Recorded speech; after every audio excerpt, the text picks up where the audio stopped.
Qual è l'Europa che si aspetta l'Italia dei Valori?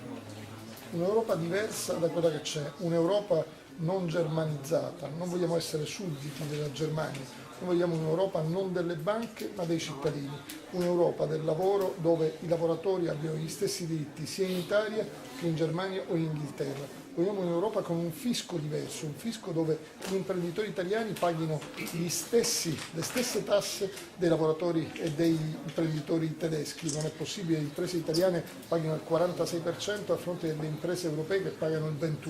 È chiaro che nessuno ce la fa.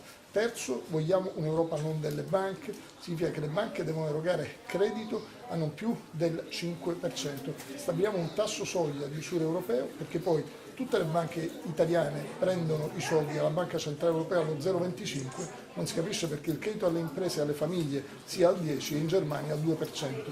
Vogliamo essere europei, non sudditi della Germania e della sua scellerata politica economica.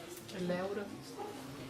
Il problema non è l'euro, è l'uso che dell'euro si è fatto in Italia. È entrato l'euro in Italia e abbiamo perso il 50% del nostro potere d'acquisto, mentre chi era più forte è diventato più forte. La verità è che non si è fatta l'Unione Europea, ma si è fatta l'Unione Monetaria. Bisognava fare prima l'Europa e poi la moneta, si è sbagliato in questo, l'unico modo per rimediare è che i paesi forti aiutino i paesi deboli a diventare più forti e non certamente, come sta facendo oggi la Germania, un paese che fagocita i più deboli e alla fine però rimarrà soltanto lei e credo che si distruggerà lei stessa.